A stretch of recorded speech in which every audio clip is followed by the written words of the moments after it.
जय हिंद साथियों, मैं अंकित कुमार यादव आप सभी का स्वागत करता हूं सृष्टि ज्ञान केंद्र में, जहां हम पढ़ रहे हैं कक्षा 12वीं के इतिहास को, जिसमें चल रहा है अध्याय 8, जिसका नाम है किसान, जमींदार और राज्य, किसान समाज और मुगल साम्राज्य।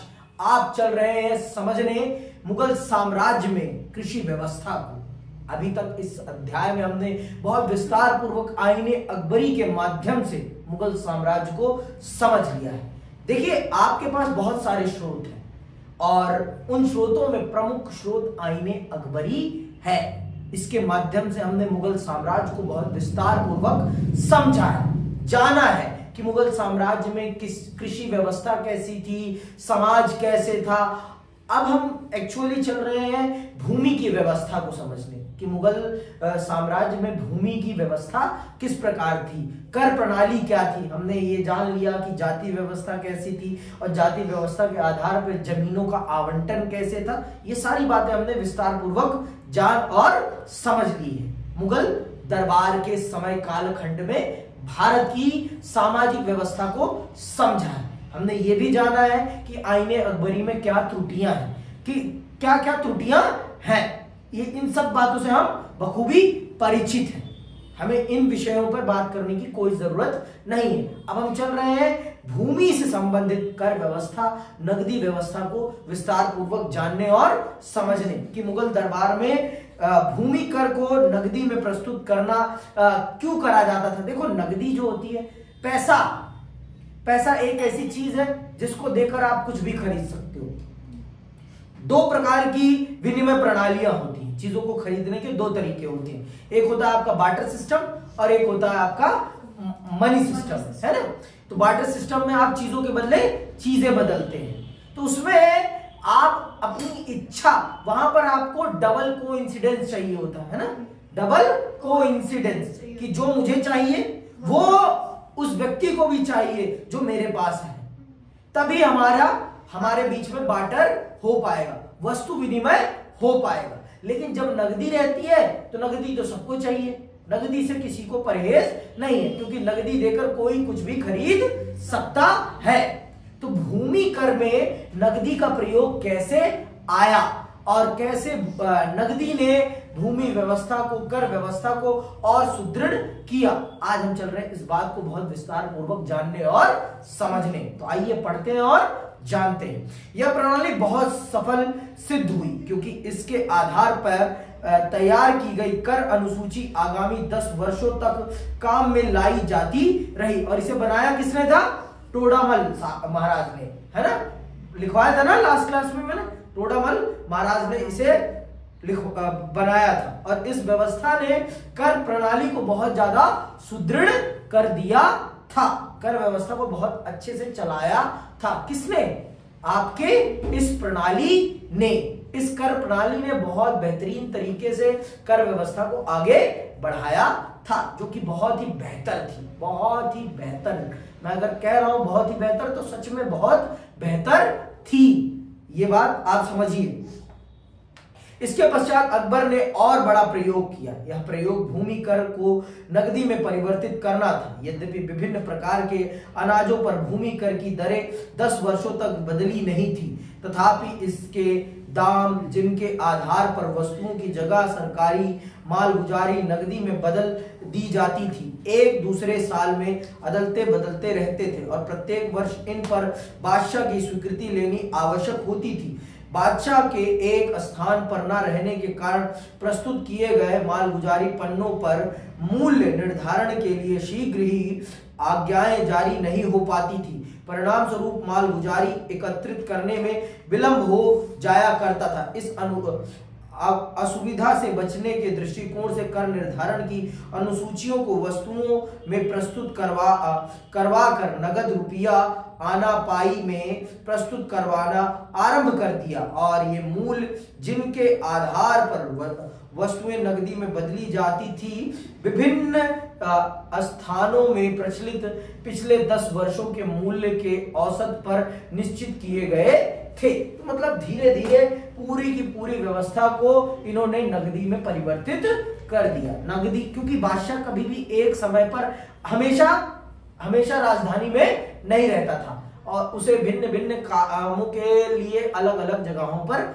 जाना पड़ता रहता था, जिस कारण से बादशाह का आप एक जगह ठहराव नहीं देखते थे।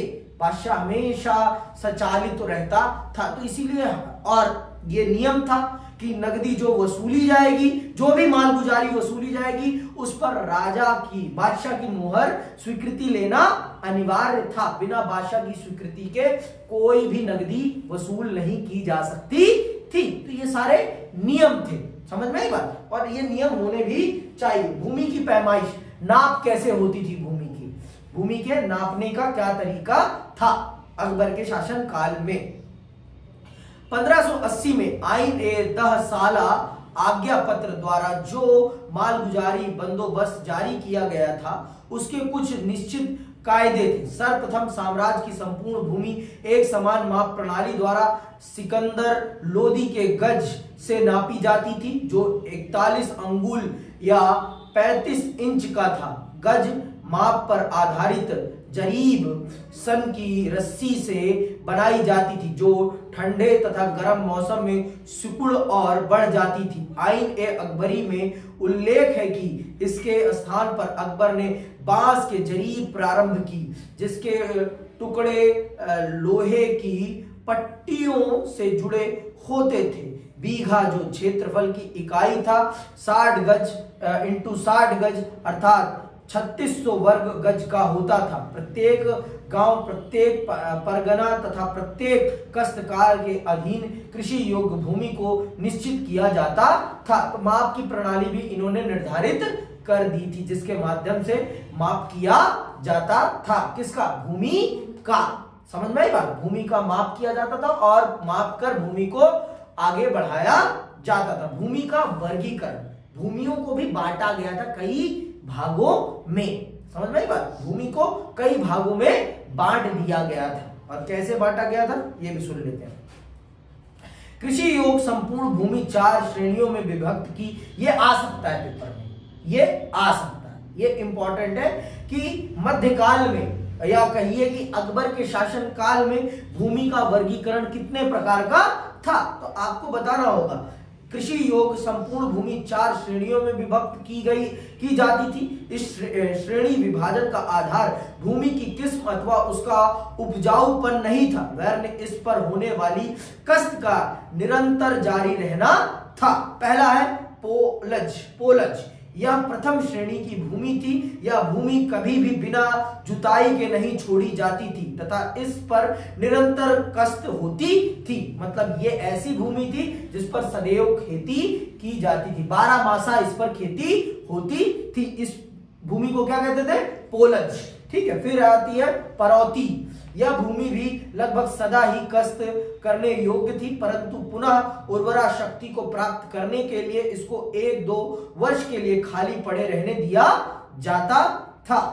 छछेर। यह भूमि 4-5 वर्ष के लिए बिना कष्ट के छोड़ दी जाती थी, जिससे यह पुनः अपनी उर्वरकता प्राप्त कर ले। और चौथी थी बंजर। यह भूमि 5 वर्षों अथवा और अधिक समय के लिए बिना कष्ट के छोड़ दी जाती थी, इसको बंजर कहते थे। तो आपको ये याद रखना है कि मुगल साम्राज्य में भूमियों का वर्गीकरण 4 श्रेणियों में किया गया है। ठीक है। आगे सुनो। भूमि का रूपांतरण, मतलब एक व्यक्ति से दूसरे व्यक्ति के पास कैसे जाती थी, ये भी जान लो। आईने अकबरी के वर्णन से पता चलता है कि उपयुक्त 4 वर्गों की भूमि का बंदोबस्त अलग अलग किया जाता था।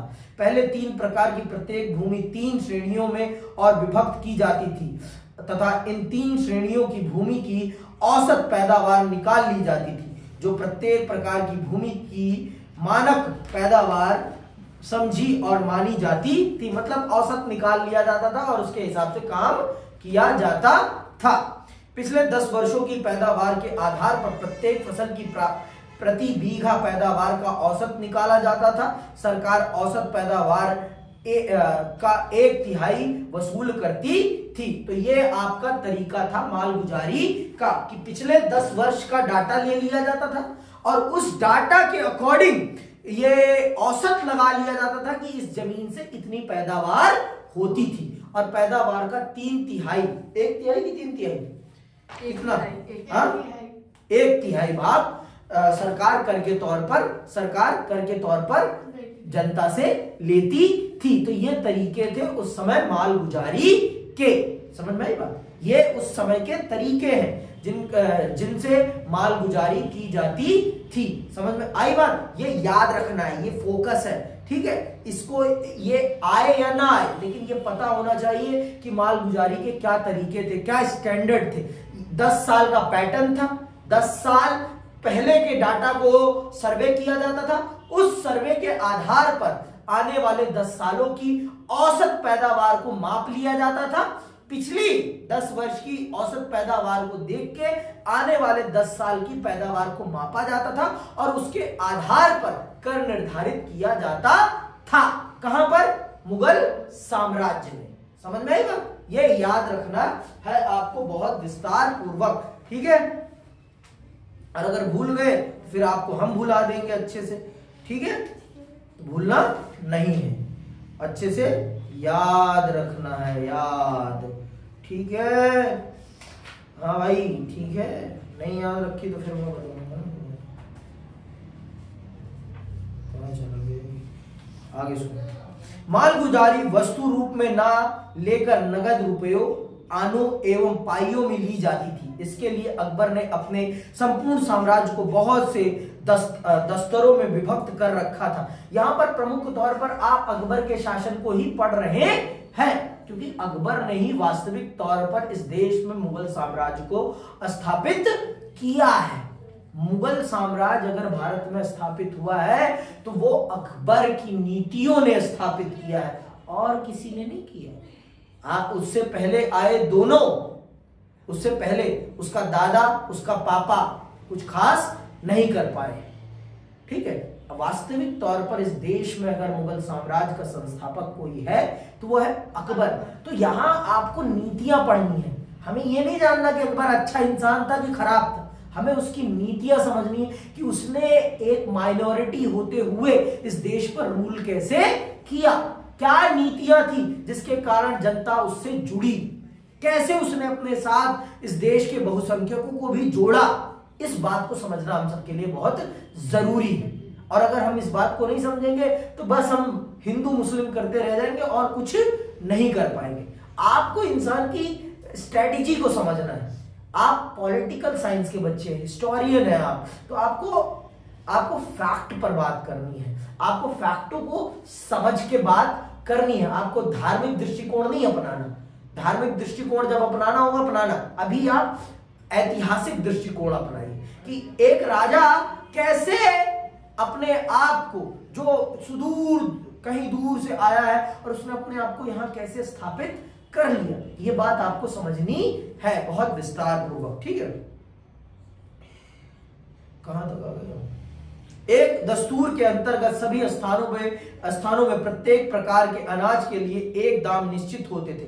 प्रत्येक दस्तूर की मूल्य अनुसूची प्रत्येक प्रकार के अनाज के पिछले 10 वर्षों के मूल्यों पर औसत अनाज का प्रचलित मूल्य समझा जाता था। इस औसत को अनाज की प्रचलित दर समझते थे। प्रत्येक प्रकार के अन्न के लिए पैदावार की अलग अलग अनुसूची होती थी तथा प्रत्येक दस्तूर के अनाज के भाव की अलग अलग अनुसूची होती थी, ठीक है। आगे सुनो। भूमि कर की दर और कर निर्धारण की विभिन्न पद्धतियां। भूमि कर की दर और कर निर्धारण की विभिन्न पद्धतियां क्या क्या थी ये भी सुन लें। शेर शाह की भांति अकबर भी पैदावार का 1/3 भाग वसूल करता था। मतलब अगर आप 100 रुपए कमा रहे हैं तो 25 रुपए मैं ले लूंगा। और ये किसकी प्रणाली थी? शेर शाह सूरी की। शेर शाह सूरी कौन है? शेर शाह सूरी वो शासक है जिसने भारत में ग्रैंड ट्रंक रोड का निर्माण कराया था। जीटी करनाल रोड का नाम सुना है? मूर्थल वाली रोड, मूर्थल का नाम तो सुना ही होगा ना। वो वाली सड़क उसी ने बनवाई थी और वो आज तक है। विशेष परिस्थितियों में ही वस्तुओं अथवा अनाज के रूप में मालगुजारी स्वीकार करने की अनुमति दी जाती थी। एक व्यवहारिक राजनीतिज्ञ होने के कारण अकबर ने विभिन्न स्थानों पर कर निर्धारण के विभिन्न ढंग अथवा पद्धतियां व्यवहार में लाने की आज्ञा दे रखी थी। और ये सही भी था भाई, परिस्थिति और भूगोल के हिसाब से कर वसूला जाएगा। जहां कुछ पैदा ही नहीं होता वहां भी आप वही कर प्रणाली निर्धारित करोगे जो जलोढ़ एरिया में है, तो वो सही नहीं होगा। जहां उर्वरक जमीन है वहां की कर प्रणाली आप बंजर भूमि वाले लोगों पर लगाएंगे तो सही रहेगा? हाँ, चीजें हमेशा कैसे करनी है? According to situation. According to situation होती है चीजें, ये बात समझ लो दोनों, ठीक है? चीजें हमेशा अकॉर्डिंग टू सिचुएशन करनी है। सिचुएशन कभी नहीं भूलनी, कभी नहीं। चीजें हमेशा परिस्थितियों के हिसाब से चलती हैं। परिस्थितियां जो निर्धारित करती हैं उनको स्वीकार करना है, और यही अकबर ने किया है। और इसीलिए अकबर एक सफल शासक बना है। उसने एक लंबे समय तक रूल किया है इस देश पर। इस बात को समझना हमारे लिए भी और आप दोनों के लिए भी बहुत जरूरी है, और इस संसार में हर व्यक्ति को समझना बहुत जरूरी है। मोदी जी अगर सस्टेन कर पा रहे हैं, देखो आज के टाइम पे वो ही इस देश के शासक है, मानोगे ना? तो वो सस्टेन कर पा रहे हैं, तो क्यों कर पा रहे हैं? क्योंकि वो परिस्थितियों को समझ रहे हैं, भारत का माइंडसेट समझ रहे हैं, या भारत का माइंडसेट सेट कर रहे हैं। वो निर्धारित कर रहे हैं कि मेरे देश की जनता क्या सोचे। वो ये करने में कामयाब हो रहे हैं, या फिर वो ये समझने में कामयाब हो रहे हैं कि मेरे देश की जनता क्या चाहती है। दोनों में से कुछ ना कुछ तो वो कर पा रहे हैं। या वो माइंडसेट सेट कर रहे हैं कि मेरी जनता क्या सोचे, या फिर वो ये जज कर पा रहे हैं कि मेरी जनता क्या सोच रही है और मुझसे क्या एक्सपेक्ट कर रही है। ये तो चीजें सोच पा रहे हैं और समझ पा रहे हैं, तभी जाकर वो इस देश को रूल कर पा रहे हैं। और जो अगर देश की जनता का माइंडसेट नहीं समझ पाएगा वो कभी रूल नहीं कर पाएगा। अकॉर्डिंग टू सिचुएशन काम करना है आपको सदैव, और इसने अकबर ने वही किया है। इसीलिए अकबर इतना सफल शासक बना है। और उसने इस बात को समझा ना कि अगर मुझे इस बहुसंख्यक हिंदू देश में अपने आप को स्थापित करना है तो मैं हिंदुओं से बैर लेकर नहीं चल सकता। अगर मैं बैर लेकर चलूंगा और अगर गलती से ये यूनाइट हो गए तो मेरी खटिया खड़ी बिस्तरा गोल कर देंगे। तो उसने क्या किया? उसने हिंदुओं के साथ पारिवारिक रिश्ते स्थापित किए, है ना? पारिवारिक रिश्ते स्थापित करके उन्हें बड़े बड़े पदों पर बिठाया, जिससे कि उनका सम्मान किया। उसने उनको बड़े बड़े पदों पर बिठाकर उनका भरोसा अपने प्रति अर्जित किया ना उसने। तो ये नीतियां होती हैं, ये तरीके होते हैं किसी पर भी शासन करने का ये तरीका होता है। और आपको ये पढ़ना है, ये समझना है। आपको अकबर की अच्छाइयां बुराइयां जानने का कोई मतलब नहीं है। अच्छा था बुरा था हमें मतलब, वो एक शासक अच्छा था। व्यक्ति अच्छा हो या ना हो, चरित्र उसका अच्छा हो या ना हो, फिर भी उसने शासन किया इस देश पर। कैसे कर लिया, कैसे किया है, ये जानना हमारे लिए पहले जरूरी है। समझ में आई बात? अच्छा बुरा देखो, सब हर सिक्के के दो पहलू होते हैं। हर सिक्के के दो पहलू हैं। कोई सिक्का एक पहलू वाला तो नहीं होता ना, कि है कोई सिक्का। हर सिक्के के दो पहलू हैं, तो जानो फिर इस सिक्के को भी समझो फिर, और वो सिक्का भी समझो। आप, मैं नहीं कहता कि मत समझो, आप उसको भी समझो, उस दृष्टिकोण को भी जानो और समझो। ठीक है, आगे सुनो।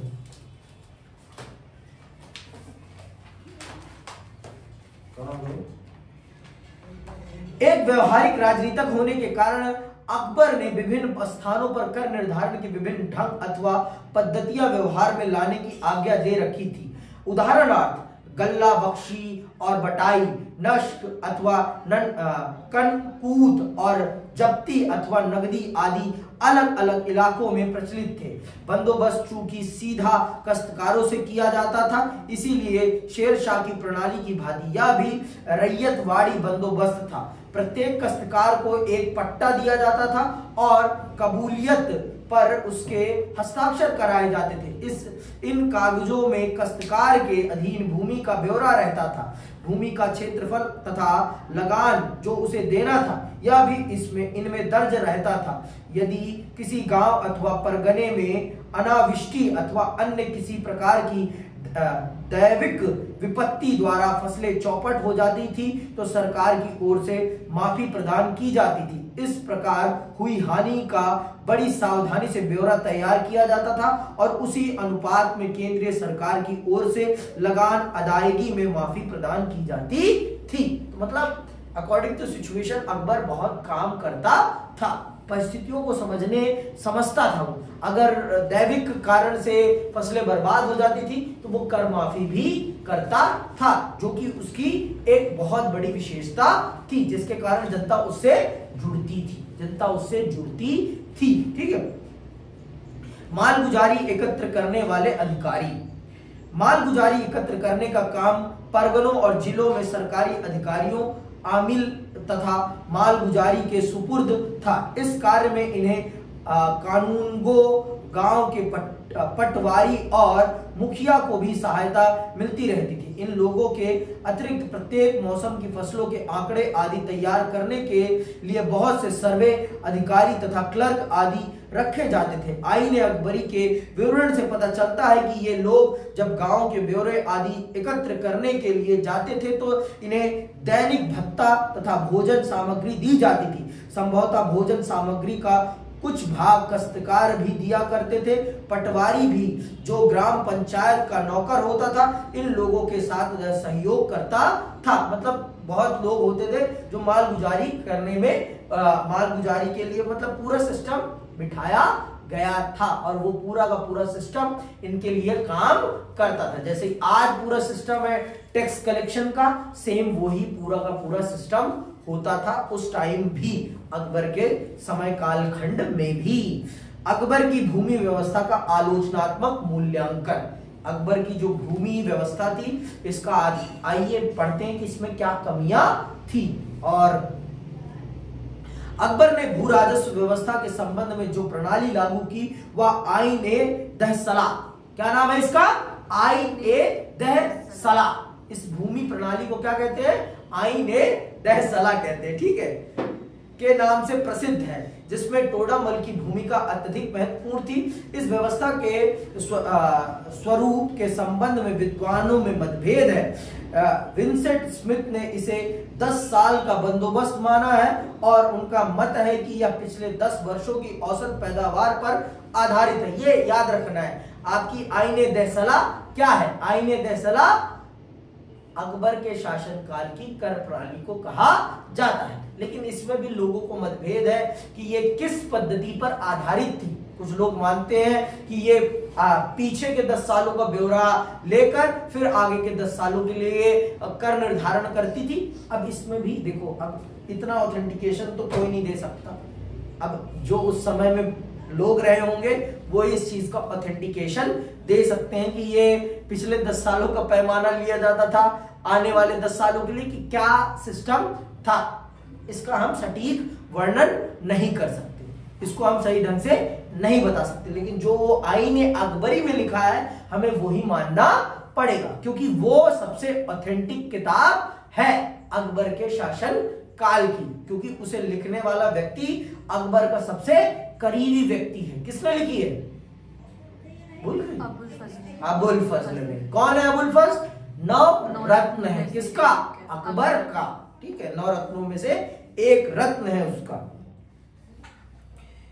दूसरी ओर मोरलैंड ने, जिन्होंने मुगल कालीन भूमि व्यवस्था का अध्ययन करने में लगभग 20 वर्ष लगाए थे, केवल 10 साल के नगद करों की मांग के औसत को हवाला दिया है और प्रत्येक फसल में प्रत्येक प्रकार की भूमि की भी 10 वर्षों की औसत पैदावार को भी उल्लेख नहीं किया है। डॉक्टर आशीर वर्दी लाल श्रीवास्तव का यह विचार है कि इस विषय का सूक्ष्म निरीक्षण और अध्ययन करने के पश्चात यह ज्ञात होता है कि 1580 का बंदोबस्त पिछले 10 वर्षों की औसत पैदावार पर आधारित था और पिछले 10 वर्षों के औसत मूल्यों पर वस्तु रूपी सरकारी लगान रुपयों में बदला जाता था औसत पैदावार निश्चित करने के लिए प्रत्येक परगना एक इकाई माना जाता था और मूल्य निश्चित करने के लिए दस्तूर को इकाई माना जाता था। उनका विचार है कि यह निश्चित रूप से कहा जा सकता है कि यह बंदोबस्त अस्थायी नहीं था और ना ही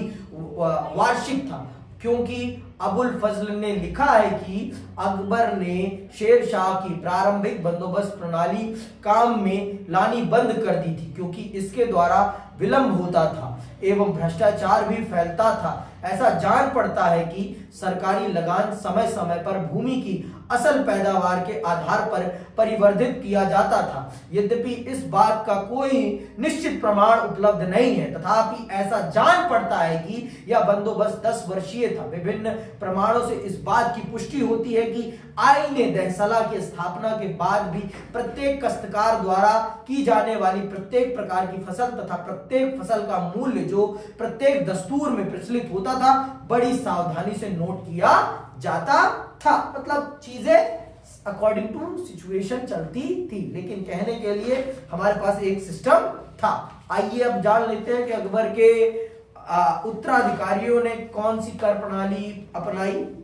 मूलतः सभी ने यही अपनाई थी, लेकिन औरंगजेब जो था वो अपने आप को बहुत बड़ा तुर्रम खां समझता था, तो उसने ज्यादा इस्लामीकरण कर दिया था शासन का। ठीक है।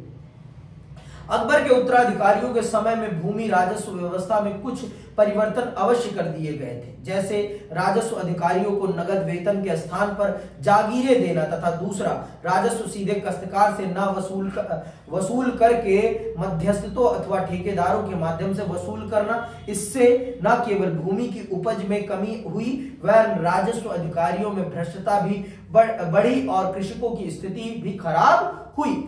स्वाभाविक है भाई, जैसे मीडिएटर आएगा चीजें खराब होना स्वाभाविक सी बात है। चीजों में मीडिएटर ना आए तो ज्यादा ही बेहतर रहता है, और जहां मीडिएटर आएगा तो वो अपना कमीशन जरूर लगाएगा, और उसका कमीशन जब तक उसके पास नहीं आएगा वो बेहतरीन तरीके से काम ही नहीं करेगा। तो ये था अकबर के शासन काल में भारत की समाज की, भारत के किसानों की, जमींदारों की और सरकार की स्थिति, जिसको हमने विस्तार पूर्वक किस किताब के माध्यम से समझने का प्रयास किया है, आईने अकबरी। और इसे किसने लिखा है? अबुल फजल ने। अबुल फजल कौन है? अकबर का 9 रत्नों में से एक रत्न, उसका सुपुत्र ही था। मतलब उसकी जो बीवी थी, एक बीवी का वो बच्चा था, लेकिन उससे पैदा नहीं हुआ था। ठीक है, तो उसकी अलग कहानी है। ठीक है, और आईने अकबरी किस किताब का अंश है? अकबर नामा का अंश है। ठीक है, ये याद रखना है आप सभी को। इसी के साथ ये अध्याय यहीं समाप्त होता है और मैं विदा लेता हूं। जय हिंद, जय भारत।